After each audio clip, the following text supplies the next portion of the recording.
जिस इजराइल और वहां के प्रधानमंत्री नेतन्याहू के लिए अमेरिका और अमेरिकी राष्ट्रपति डोनाल्ड ट्रंप ने अपना सब कुछ दांव पर लगा दिया, ईरान से पंगा लेकर अपना बड़ा भारी नुकसान उठाया, वही इजराइल और नेतन्याहू अब ट्रंप को नजरअंदाज करते दिखाई दे रहे हैं। अमेरिकी राष्ट्रपति डोनाल्ड ट्रंप और इजरायली पीएम बेंजामिन नेतन्याहू के बीच टकराव बढ़ता दिखाई दे रहा है। लेबनान और ईरान पर हमले को लेकर दोनों में ठनी हुई है। अमेरिकी राष्ट्रपति ट्रंप की बातों को अनसुना कर रहे नेतन्याहू को अब ट्रंप ने दो टूक जवाब दे दिया है। ट्रंप का कहना है कि उन्होंने नेतन्याहू को चेतावनी दी थी कि अगर वो ईरान के साथ फिर से युद्ध में उतरे तो उन्हें अकेले ही लड़ना पड़ सकता है। अप्रैल में हुए संघर्ष विराम के बाद सोमवार को पहली बार ईरान ने इजराइल पर बैलिस्टिक मिसाइलें दागी। यह हमला लेबनान की राजधानी बैरूत में हुई एयर स्ट्राइक के जवाब में था।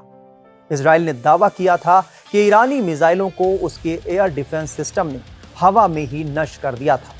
इसके बाद ट्रंप ने नेतन्याहू को फोन किया था।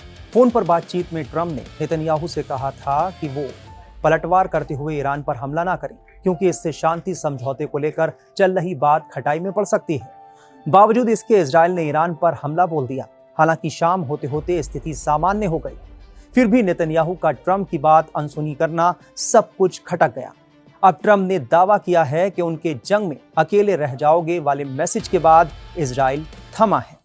देखिए, ट्रंप ने जो नेतन्याहू को कहा, जो कि अखबारों में आ रहा है, नेतन्याहू के लिए ये एक वार्निंग बेल होनी चाहिए, वन। दूसरा, ट्रंप ने जो कहा एक्चुअली सच कहा। आज की दुनिया में सच यही है कि नेतन्याहू जिस तरीके से अपने देश को आगे लेके गया है, उसके चलते नेतन्याहू को स्पेसिफिकली लेकर के चलते हुए दुनिया भर में बहुत क्रिटिसिज्म है, देशों में क्रिटिसिज्म है, अमेरिका के अंदर क्रिटिसिज्म है।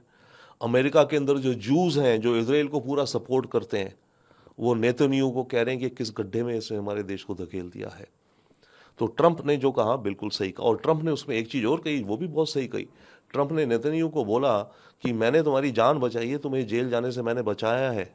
हाँ, क्योंकि नेतन्याहू के खिलाफ जेल और करप्शन काफ़ी सिवियर चार्जेस चल रहे थे। जब ये गाजा अटैक करा हमास ने, तो उसके बाद से नेतन्याहू हर मोड़ पे वॉर को बढ़ाता जा रहा है, अपने पॉलिटिकल करियर को बचाने के लिए, बढ़ाने के लिए। ये भी सच्चाई है। तो इसके चलते एक और चीज भी हो सकती है। ट्रंप ये एक नेगोशिएटिंग टैक्टिक की तरह इस्तेमाल करेगा ईरान से। अब वो ईरान को बोल सकता है, देखो भाई, मैंने इजराइल को हड़काया, उसको लेबनान पे अब इजराइल अटैक नहीं कर रहा है, तो अब तुम भी मेरी कोई बात मानो, जो डील की बात चल रही है, तुम इस डील में मेरी ये बात मानो। तो ये एक टैक्टिक भी हो सकती है। जानबूझ के ट्रंप ने इस चीज़ को लीक करवाया है। नहीं तो वही देखिए, प्राइवेट कॉन्वर्सेशन है, कैसे पता चला अखबारों को, कैसे पता चला एक्सियस को जो रिपोर्टिंग कर रहा है। या तो इंटेंशनल भी लीक हो सकती है, या पर जो भी है, असलियत ये है जो ट्रंप ने कहा है। नेतन्याहू के जो एक्शंस हैं वो इजराइल के लिए बेहद ही खतरनाक साबित होंगे लॉन्ग टर्म, इसमें कोई शक नहीं है। और इजराइल को दुनिया भर के देश बॉयकॉट भी कर रहे हैं, यूरोप के देश, स्पेन, आयरलैंड इत्यादि, नॉर्वे भी। तो ट्रंप ने जो कहा सही कहा।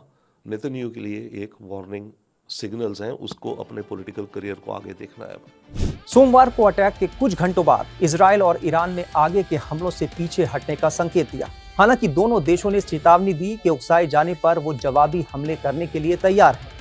शुरुआती हमलों के बाद ईरानी सेना के संयुक्त कमान ने एक बयान जारी कर कहा था कि वो आक्रामक हमले रोक रही है। वहीं इजरायली प्रधानमंत्री बेंजामिन नेतन्याहू ने एक वीडियो बयान में संकेत दिया कि लड़ाई का मौजूदा दौर समाप्त हो गया है। लेकिन उन्होंने ये भी चेतावनी दी कि अगर ईरान गलती करके हम पर फिर से हमला करता है तो हम तगड़ा जवाब देंगे। इजराइल के ज्यादातर स्कूल फिर से खोल दिए गए हैं। वहीं ईरान के नागरिक उड़ानों को प्रभावित करने वाला एयर स्पेस बैन हटा दिया गया है। बता दें कि सोमवार को इजराइल ने मध्य और पश्चिमी ईरान पर हमले किए। इससे तेहरान और बाकी शहरों में हुए विस्फोटों में कम से कम 15 लोग घायल हुए। ईरान वाली जो डील होनी है, सीज फायर है, जो भी होनी है, उसमें हिजबुल्लाह को लेकर के जरूर और जरूर जिक्र होगा। ईरान ने कल कहा, और लगता है कि ईरान अड़ा हुआ है इस बात पे, कि हमारी जो पीस डील हो अमेरिका के साथ, उसमें हिजबुल्लाह के साथ भी शांति हो उस फ्रंट पे। और अगर हिजबुल्लाह की बात कर रहे हैं तो मेरे विचार से उन्होंने बात करी होगी इराक में जो शिया ग्रुप्स हैं, इंक्लूडिंग इवन हुतीज जो हैं।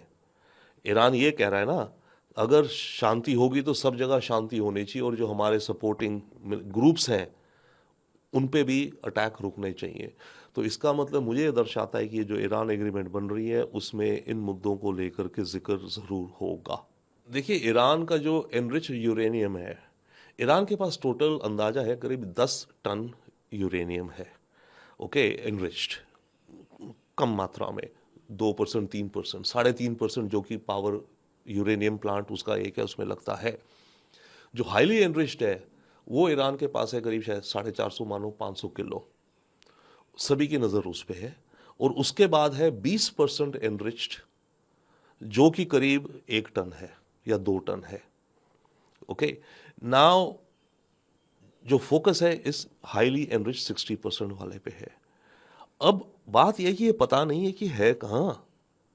अमेरिका ने तो बम गिराए थे, बड़े बड़े bunker buster, mother of all bombs, पहाड़ियों में जहाँ पर नीचे इनके न्यूक्लियर फैसिलिटीज थी। तो अगर ये जो हाईली एनरिच्ड वहाँ था उन पहाड़ियों के अंदर डीप अंडरग्राउंड और बड़े बड़े बम गिरे हैं, फिर तो सारा दफना दिया गया, दबा पड़ा होगा हजारों टनों के नीचे, उसको कैसे निकालोगे आप? या फिर कुछ पोर्शन ऐसा भी था जो इन पहाड़ियों में जो बेसिस इन्होंने उड़ाए लैब्स, कोई और लैब्स हों, कहा जाता है कि इस्फहान में एक और लेबोरेटरी है, रिसर्च सेंटर है, तेहरान में एक रिसर्च सेंटर है, अगर वहाँ पर पड़ा हो कुछ पोर्शन, तो वो जो पोर्शन पड़ा है इनकी लैब फैसिलिटीज़ में नॉर्मल सिचुएशन, वो तो निकाला जा सकता है आराम से। बट ये जो हजारों टनों के नीचे दबी पड़ी इनकी जो लैब्स हैं, उनको कैसे निकालेंगे? वहीं लेबनान के राष्ट्रपति ने इजराइल सरकार से युद्ध के बजाय बातचीत का रास्ता अपनाने की अपील की है। लेबनानी राष्ट्रपति जोसेफ ऑन ने इजरायली सरकार और उसके लोगों से युद्ध खत्म करने के लिए बातचीत की मेज पर आने की अपील की। ऑन ने कहा कि हम तैयार हैं, हम इच्छुक हैं, हम प्रतिबद्ध हैं। क्या आप हैं? अगर आप हैं तो आइए बैठकर बात करें। लेबनानी सरकार वॉशिंगटन की मध्यस्थता में इजराइल के साथ सीधी बातचीत कर रही है ताकि दुश्मनी का अंत हो सके। हालांकि हिजबुल्लाह इसका विरोध कर रहा है, जो दक्षिणी लेबनान में इजरायली सैनिकों से लड़ रहा है। इजराइल का दावा है कि वो लेबनान में इसी ग्रुप को निशाना बनाकर हमले कर रहा है। वहीं ईरान हिजबुल्लाह को अपना सीधा साथी मानता है, इसलिए वो इजरायली हमलों के खिलाफ है। ईरान इसे युद्ध विराम का उल्लंघन कह रहा है।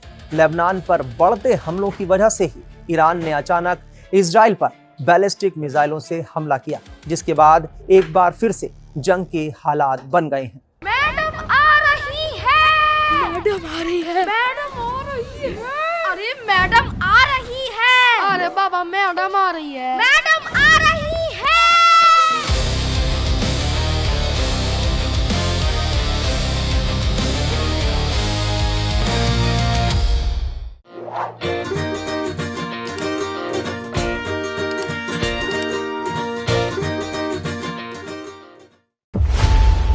खबरों की रणभूमि में यहां शोर नहीं सोच लड़ती है, जहां शब्द नहीं फैक्ट्स वार करते हैं और हर सवाल खोलता है सच की नई परत।